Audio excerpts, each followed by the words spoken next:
today. President Akufo-Addo called for the continuation of the Mother and Baby Unit Block started many years ago. We'll hear from the President, Health Minister and other officials who spoke at the sword cutting ceremony. But let's go live to Kumasi and speak with Seth Kwame, whose documentary and whose special assignments, I should say, brought this discussion to the fore. Seth, what is happening at the moment?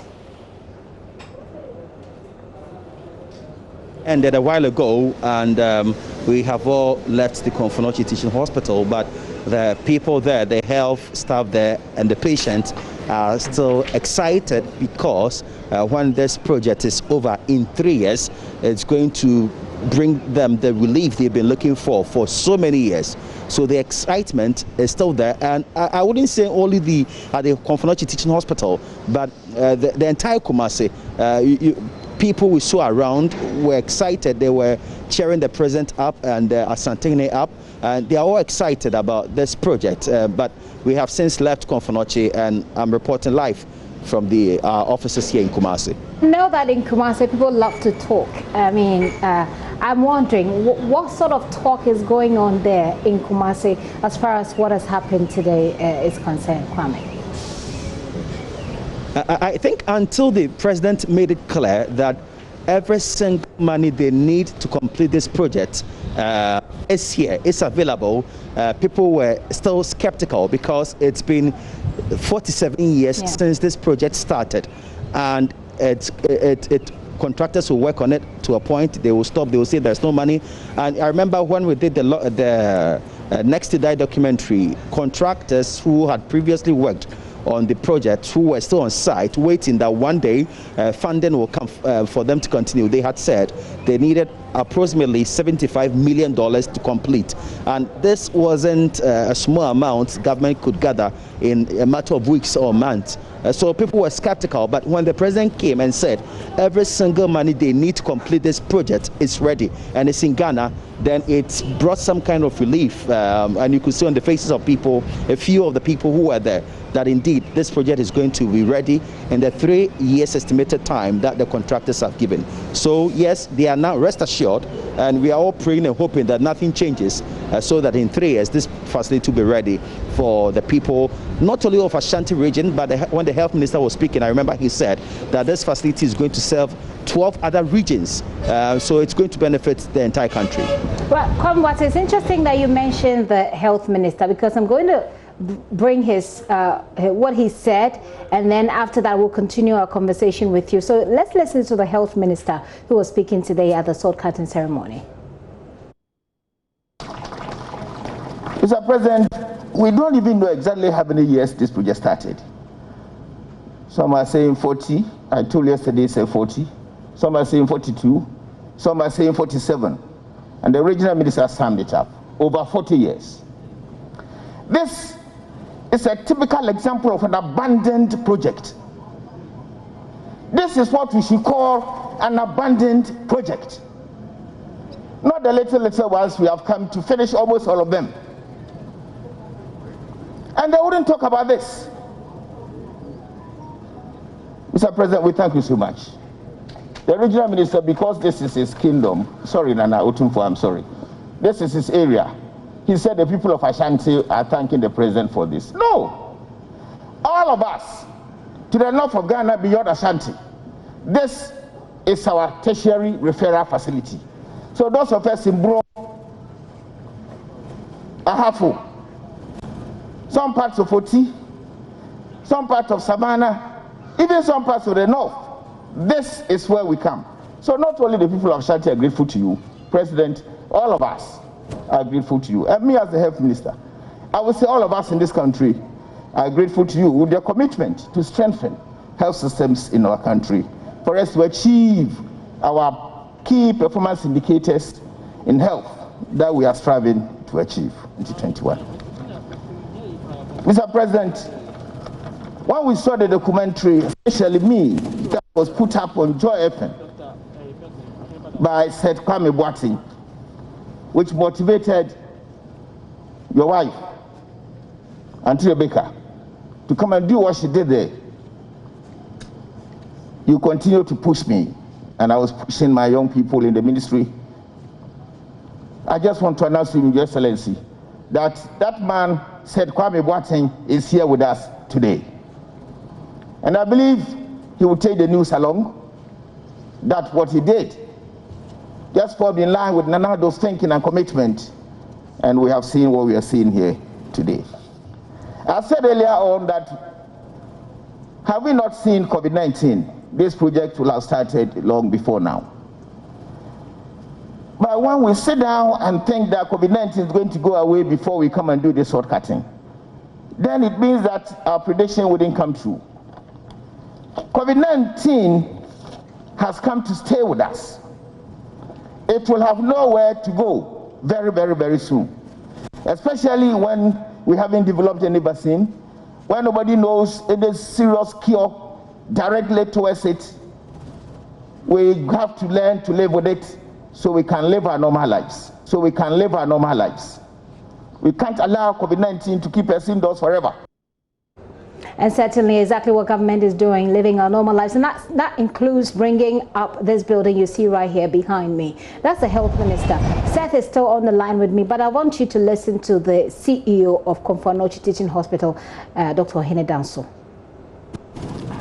For a project whose initial sword cutting ceremony was done in 1976, I wish on behalf of the KATH family to give thanks to the Almighty God for making it possible for us to see this day. As a hospital, we have been dreaming about the completion and use of the Maternity and Children's Block project for an incredible 44 long years. In fact, it was started 5 years before I entered the medical school at the KNUST. Thanks to the bold and decisive leadership of Your Excellency President Akufo-Addo, one of the longest dreams in the country's health sector is about to be fulfilled with the reactivation and real completion of works on this project under a contract awarded to Contractor Construction UK Limited. By virtue of this, the hospital will boast of one of the most modern women and children's medical facilities in the world when completed. The 800-bed project, among others, will have emergency reception for children and pregnant women, 10 theaters, intensive care units, an in vitro fertilization unit, breastfeeding center, pediatric surgery unit, pharmacy, dedicated medical oxygen plant, lecture halls, cafeteria, gift shop and bank, and other specialty facilities.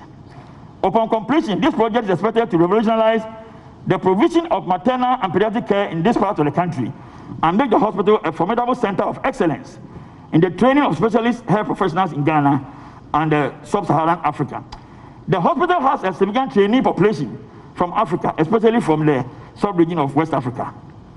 Distinguished ladies and gentlemen, as we have gathered here to witness the resumption of works for the largest single investment in the history of this hospital since its construction in 1954, I wish to enjoin the people of this region and indeed the millions of Ghanaians living in its catchment areas to thank His Excellency President Nana Addo Akufo-Addo for his historic intervention.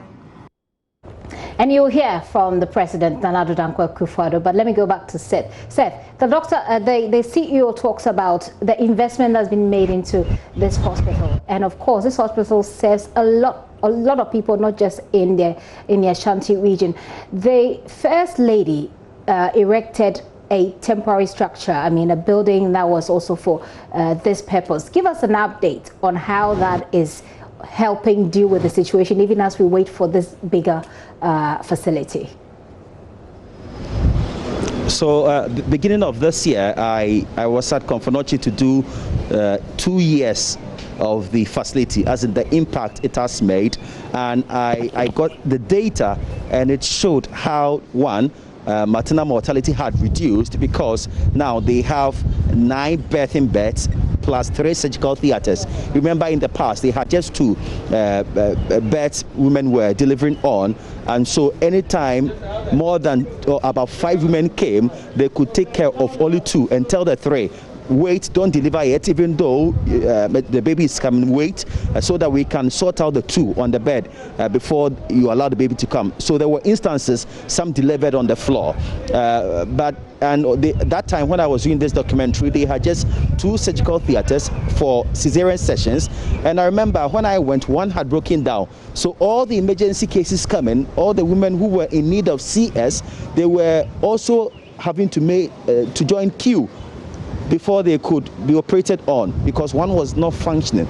But with the mother and baby units that the multimedia group and the First Lady together built, they have 3 operational theaters taking care of women. So now they have 12 places, or the 9 beds plus the 3 surgical theaters where they can have their babies. And I remember, so that has drastically reduced maternal mortality. Now there's no delay. You come in and you deliver straight away. You don't have to join any queue. And I remember the mother and baby units, the old one, that place was built to accommodate just 60 babies. But as at the time we were doing this documentary, they were taking over 120 babies. So there were instances, 4 babies, 6 babies were having to share cot and incubators. So cross-infection was high. So, but when this new facility was built, they have about 120 baby cots. Right. They had about 10 incubators. So when you go there, no matter the congestion, you'll not find any baby sharing any cot. At times, you only find twins. That under rare circumstances, you find twins in one cot, but that is when there is even congestion there. Otherwise, they are not having to share cot. And I was told that that had also reduced neonatal mortality. Okay. And I remember stillbirth had drastically come down. It has halved by 50%. It has come down by 50%. That was the statistics I was given. Right. So, and I remember Dr. Planchut telling me that look at what we've been able to do with this little that we have. And imagine government is able to complete this huge facility for us, the miracles that can happen in this hospital. That's why they're excited that the president is in Kumasi today and has been able to cast sword for work on the project to start. Well, Kwame, I'll come back to you and wrap up finally. Let's listen to President Akufo-Addo today when he cut the sword for this building to continue. Today, the virus notwithstanding, to cut the sword for work to begin finally to complete this ultra-modern maternity and children block. A project which is to be carried out within 36 months and whose funding has been fully secured. Once it is put up, the maternity and children's block will be a state-of-the-art modern health edifice with pediatrics, gynecology, and obstetrics units. It will serve as a referral center for 12 of the 16 regions of our country. It will be a 750-bed building with outpatient areas for adults and children, and it will have 10 operating theaters and diagnostic rooms, fully equipped with X-ray, ultrasound, and mammography facilities. It will house an intensive care unit, a high dependency unit, isolation rooms, and student lecture halls, with the capacity to provide catering services for staff, patients, and students. As you all know, in addition to being President of the Republic, I'm also privileged to act as co-chair of the group of eminent advocates for the 2030 United Nations Sustainable Development Goals. The finalization of this project is thus very dear to my heart, as it will have a positive impact on our country's drive towards achieving the SDG targets under maternal and child health. Government is aware, as underlined by the Chief Executive, that one of the critical challenges confronting teaching hospitals in our country, like Akufo-Addo, has to do with the unavailability of land for future expansion. I'm privy to the discussions that are taking place between Menchia and the board of this hospital for the possible release of additional lands for other projects, such as the Centers of Excellence for Cardiothoracic, Renal, Organ Transplant, Infectious Disease, and Diagnostic Services, among others. The people of this region, and indeed the entire country, look forward eagerly to the conclusion and implementation of these discussions. Accordingly, ladies and gentlemen, I hereby declare the construction of the Akufo-Addo Teaching Hospital Maternity and Children's Block duly reactivated.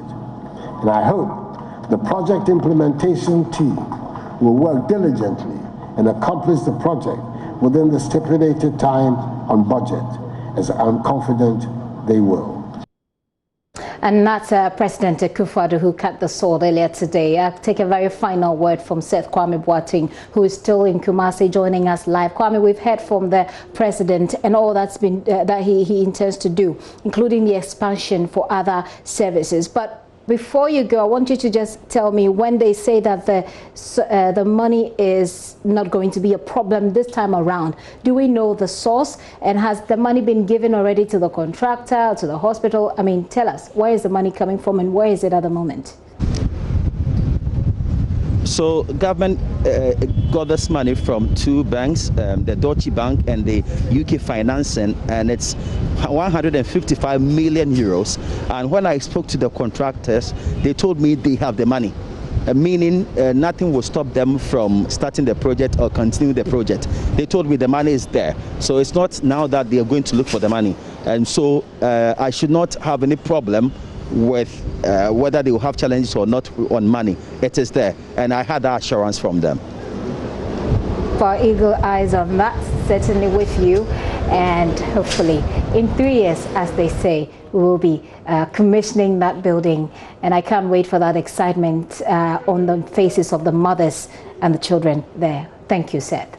Seth Kwame Boateng there, Deputy Head of our Health Desk, and also the person who did that documentary.